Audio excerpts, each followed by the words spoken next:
प्रेम सूत्रों के आयाम में, प्रेम के रस की इस यात्रा में इनलाइटेंड पोएट्री भी प्रेम के रस में डूबी है।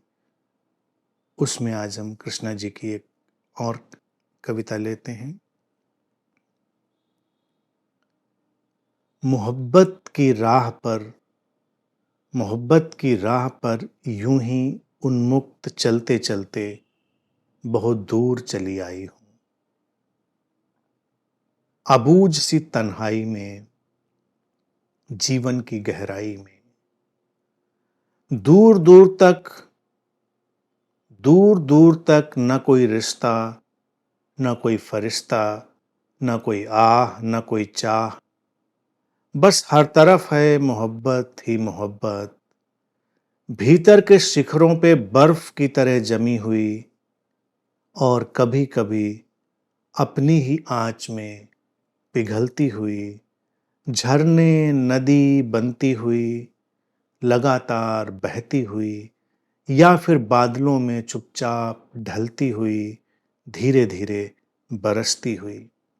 और कभी ये मोहब्बत बस एक अनजाना सा सिलसिला बन जाती है, अनजान राहों के किनारे, या मकान, दुकान, मसान, या पावन अपावन स्थानों पे चुपचाप दीप सी जलती हुई।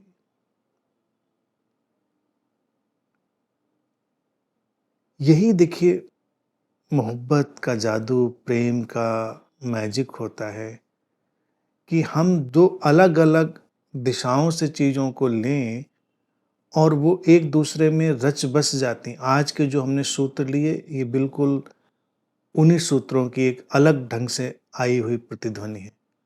और सुनने वालों को लगेगा कि सूत्र भी तो आपने बोले और इनलाइटेंड पोएट्री भी आपने सेलेक्ट की, लेकिन ऐसा नहीं होता है।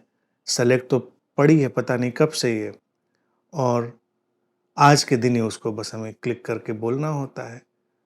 तो ये सब रैंडम है, लेकिन रैंडम में भी क्या ऑर्डर है, ये देखो। यही तो मोहब्बत होती है कि आप जब उसमें जीते हैं तो पूरी प्रकृति ही एक ऐसा ताना बाना बुनती है कि आप हैरत में पड़ जाते हैं कि ये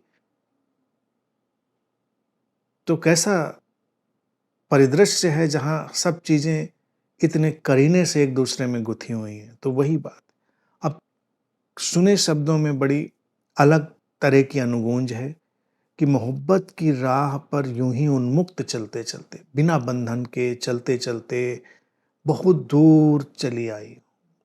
सफर हुआ, चला गया, जला गया और आगे गया। तो हुआ क्या? अबूझ सी तन्हाई में, जीवन की गहराई में। अब जब कोई प्रेम की बहुत गहरी यात्रा कर लेता है तो वो जीवन की एक ऐसी गहराई में प्रवेश करता है कि वहां पर एक अलग किस्म की तन्हाई, एक अलग किस्म का अकेलापन होता है। यूं तो लगता है कि प्रेम सारे अकेलेपन को मिटा देता होगा, लेकिन ये सच नहीं है। ज्ञान भी अकेलेपन को उभार देता है और प्रेम भी अकेलेपन को उभार देता है।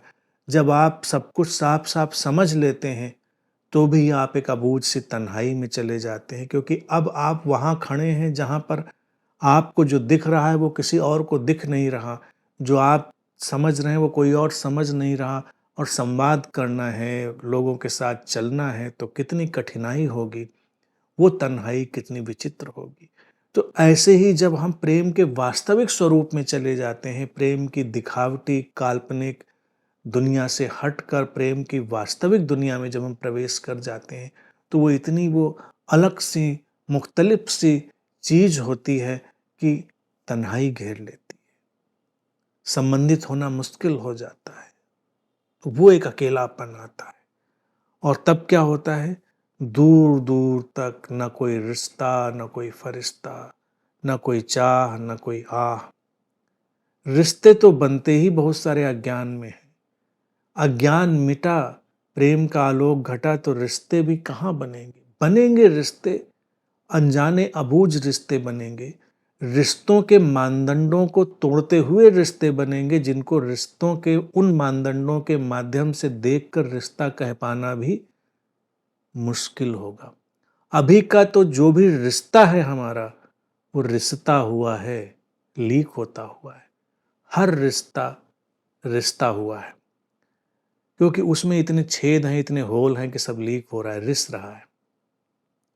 और जब हम प्रेम की ऊंचाई पर पहुंच जाते हैं, प्रेम की गहराई में पहुंच जाते हैं, तो रिश्ते कैसे बनेंगे? तो ना कोई रिश्ता, ना कोई फरिश्ता। फरिश्तों की परवाह कौन करता? Who cares? कोई देवी देवता, गॉड, डेविल, क्योंकि प्रेम तो खुद देवत्व में हमको ढाल चुका है, तो फरिश्तों का काम कहाँ है? प्रेम में डूबा व्यक्ति ही तो फरिश्ता हो गया है, तो उसके लिए कौन सा फरिश्ता? ना कोई आह, ना कोई चाह। अब जीवन के इतने समग्र स्वीकार की स्थिति है कि चाहा भी जाए तो क्या चाहा जाए? जीवन ने सब कुछ तो संभाला है, जो हो जरूरी वो तरंग उठ जाती, वो लहर उठ जाती, तो चाह भी क्या रखी जाए? और प्रेम में भी हम देखते हैं तो कभी कितना अजीबोगरीब होता है कि प्रेम में जैसे एक अजीब सा जादू चल रहा होता है। हम चाहें इससे पहले ही चाहें पूरी हो जाती हैं। तो जब चाहने से पहले ही चाहें पूरी होने लगे तो कोई चाहेगा भी क्या, और आह भी क्या उठेगी? क्योंकि किसी बात का अफसोस तो है नहीं कि ऐसा क्यों हुआ, वैसा क्यों हुआ। कि प्रेम की अंतर्दृष्टि, प्रेम की तीसरी आंख तो सब जानती है कि जो हुआ क्यों हुआ, जो हो रहा है क्यों हो रहा है, जो होगा वो कैसे होगा। प्रेम तो अपने आप में गहनतम अंतर्दृष्टि है, वो सब कुछ जानती है, तो वहां पर कोई आह भी नहीं होती। इसीलिए प्रेम में डूबा व्यक्ति बड़ी खतरनाक स्थिति में है, न वो आह कर सकता है, न चाह कर सकता है। तो लोग कैसे समझेंगे उसको? बस हर तरफ है मोहब्बत ही मोहब्बत, भीतर के शिखरों पर बर्फ की तरह जमी हुई। प्रेम ही प्रेम है, और भीतर हमारी चेतना के जो शिखर हैं उन पर वो बर्फ की तरह जम गई। हिमाच्छादित शिखर हमारे भीतर बने हुए हैं, और कभी अपनी ही आंच में पिघलती हुई, कभी वो जमी है, कभी थोड़ी पिघल जाती है, फिर झरने बन जाते हैं मोहब्बत के, फिर मोहब्बत की नदियां बन जाती हैं लगातार बहती हुई, या फिर बादलों में चुपचाप ढलती हुई। फिर कभी वही जो तरल हो गई स्थितियां हैं मोहब्बत की, वो आसमान में उड़ान भरने लगती हैं। वही नदियां एक दिन बादल बन जाती हैं, बादलों में ढल जाती हैं, और फिर धीरे धीरे बरस जाती हैं, धीरे धीरे बरसती हुई। और कभी ये मोहब्बत बस एक अनजाना सा सिलसिला बन जाती है। जैसे प्रेम सूत्र ने कहा था, मोहब्बत अनंत का एक सिलसिला है। तो इसी को पोएट्री में आ गया अनजाना सा सिलसिला। प्रेम सूत्र है, सूत्र में तो ज्ञान का भी लगा हुआ है पूरा सिस्टम, तभी तो सूत्र बने हैं। तो वो तो पकड़ लेता है पूरी बात कि वो अनंत का सिलसिला है, प्रारंभहीन है, अंतहीन है। और काव्यात्मकता कहती है कि वो अनजाना सिलसिला है। अनजाना नहीं है, वो अनंत का सिलसिला है, न खत्म होने वाला, न शुरू होने वाला। अनजान राहों के किनारे वो पथ जो हमारा इंतजार करते हैं, हम ही नहीं पथों का इंतजार करते हैं, तमाम पथ भी हमारा इंतजार करते हैं कि हम कब आएंगे और उन पर चलेंगे। वो अनजाने पथ, उनके किनारे मकान हो, दुकान हो, शमशान हो, वहाँ पावन और अपावन मोहब्बत में, जैसा कि प्रेम सूत्रों में भी मैंने कहा, कुछ भी पवित्र और अपवित्र नहीं रह जाता, कुछ भी पावन और अपावन नहीं रह जाता।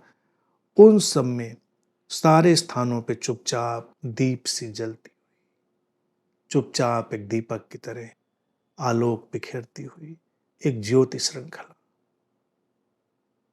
प्रतिपल नवीन, यही मोहब्बत। अगर कहीं कोई मोहब्बत है तो यही मोहब्बत।